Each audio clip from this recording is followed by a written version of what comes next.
Hey now, metalheads, it's Black Metal Werewolf making a brand new video for you this week. And today what I would like to talk about are opinions on heavy metal.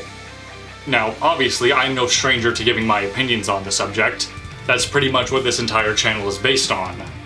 But I am well aware that my opinions are not infallible. That's why, pretty much at the end of all my videos, I want to get your guys' viewpoints on things. And on many occasions, your guys' thoughts and opinions have opened my eyes and expanded my minds to different viewpoints. And I really enjoy that, because there's nothing wrong with seeing the world from a different point of view. But with all of that being said, there are some opinions I have regarding heavy metal that I simply will not change. That's why today, I'm going to be stating my heavy metal hills I am willing to die on.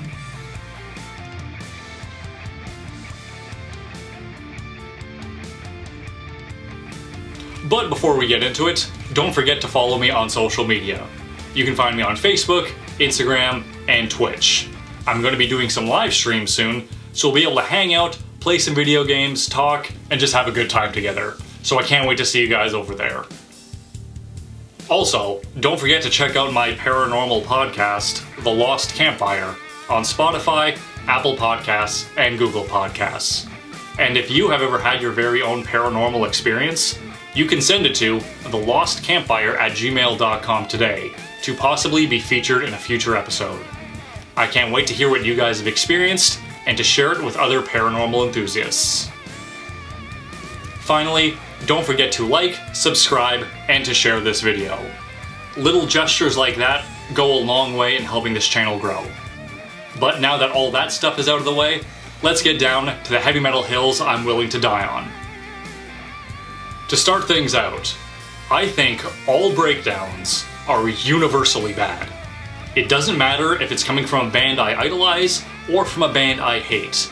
If it's in a subgenre that I absolutely love, or a subgenre I think is dog shit, like deathcore, all breakdowns ruin whatever song they are in.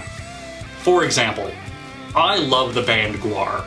I think Gwar is amazing. But on the title track from their album Lust in Space, it has a breakdown right in the middle of the song, and it absolutely ruins it. Things are going great right up until that point. To me, a breakdown in a song feels like nonsensical filler. It's like they want the song to be 5 minutes long, but they just aren't talented enough to do it, so they have to throw a breakdown in there just to pad it out. I hate breakdowns, and it doesn't matter what anyone says, they are universally bad.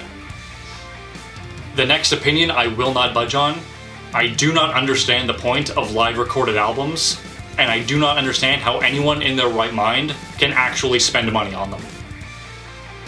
Now obviously I understand what makes a live concert great. You get a giant group of fans together, watching their favorite band on stage, they're playing the songs that you love, and more often than not, they usually give a really cool visual spectacle. Now imagine that, but you strip all the good things away. You put it onto a CD, and then you sell it to people for full price. What is the point of that? You don't get the camaraderie with the other fans, you don't even get to see your favorite band, you don't get the visual spectacle, and more often than not, you get really poor audio quality. What a total bullshit cash grab. I will say, at least when a band puts out a DVD of their live show, that's way better than a live recorded CD. At least with the DVD, you get the visual spectacle of it all. You get to see the band and their act. That's all fine and good, but the CD itself, total waste of money, and I will never understand why people throw their cash at it, because it's just not worth it in my opinion. If you want something good, spend the money on the studio album, and then instead of buying the live recorded album, save your money, and hopefully you get to see them live yourself. That's worth it. Live recorded albums, not worth it in the least. The next hill I'm willing to die on: I think it is a pathetic ploy for attention when heavy metal artists collaborate with more mainstream artists. I think it's safe to say that the vast majority of heavy metal is not considered mainstream music. Yes, there are some bands who have been able to break into the mainstream, and there was a period of time where a lot of metal, mostly hair metal, was considered mainstream. But those days are long behind us. But now it seems like so many older metal artists are trying to get into a new hip audience by collaborating with mainstream artists. And I hate it. I think when they do that, they look like a total fucking shill. The perfect example of this was a few years ago, Ozzy Osbourne released an album, and on it there were like 2 or 3 songs where he collaborated with Post Malone. Now, I'm not judging Post Malone's music, I'm not a fan, but I'm well aware that other people really like what he does. But when you mix Post Malone with Ozzy Osbourne, in my opinion, it really didn't work, and it just made Ozzy look like some old man trying to beg for attention from a new younger crowd. And he doesn't need to do that, because Ozzy's music is great, and he doesn't need to collaborate with mainstream artists to sell records. Let's not forget when Metallica went on stage with Lady Gaga, and James's mic mysteriously stopped working, and we could only hear her sing. Now, I know a lot of people think Metallica are sellouts, and a lot of other people disagree, but when you see that performance, it's really hard to not call them sellouts. Oh, and remember a few years ago when Metallica did that compilation album of other bands covering their music, and like 95% of them did Nothing Else Matters? That was totally lame, and nothing but a shill's attempt at getting new audiences from a mainstream crowd. Now for this video, I'm probably coming off as a really cynical and negative, but I'm really not that type of person, and that's why I'm going to end on a positive note. And my opinion is, I like when a metal band has a fun, cool gimmick.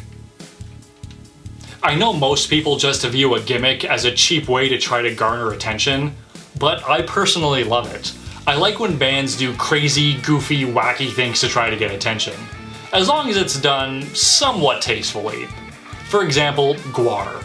Yeah, Gwar makes great music, but they're also dressed up like a bunch of crazy space aliens with their nutsacks hanging out. Is that crazy and stupid and silly? Yes, but that's why I love it. It's cool to see these guys jumping around in these weird outfits with fucked up faces. Same with Lordi. I know a lot of people don't like their music, but at least their costumes are cool. They look like these really wicked monsters. And there are other bands like Slipknot and War Kings who have really creepy, cool masks.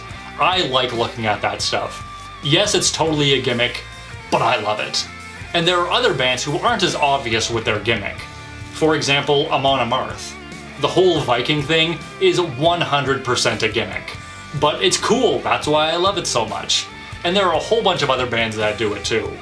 Yes, bands that don't have gimmicks are awesome because they don't really need it, but other bands, I think it really helps their image. So you know what? Gimmicks, in my opinion, are a-okay. Usually, at this point in the video, I ask for your guys' opinions on everything I just said. But in this situation, I really don't care, because it doesn't matter what you disagree with me on, my opinion ain't changing. Go ahead, give me as many links to crappy deathcore songs with great breakdowns all you want. I ain't changing my mind. But with that being said, I do want to know what heavy metal hills you guys are willing to die on. So leave that down in the comment section. Overall, thank you very much for watching, guys. I really appreciate it, and I will see you in the next one. And don't forget to stay brutal.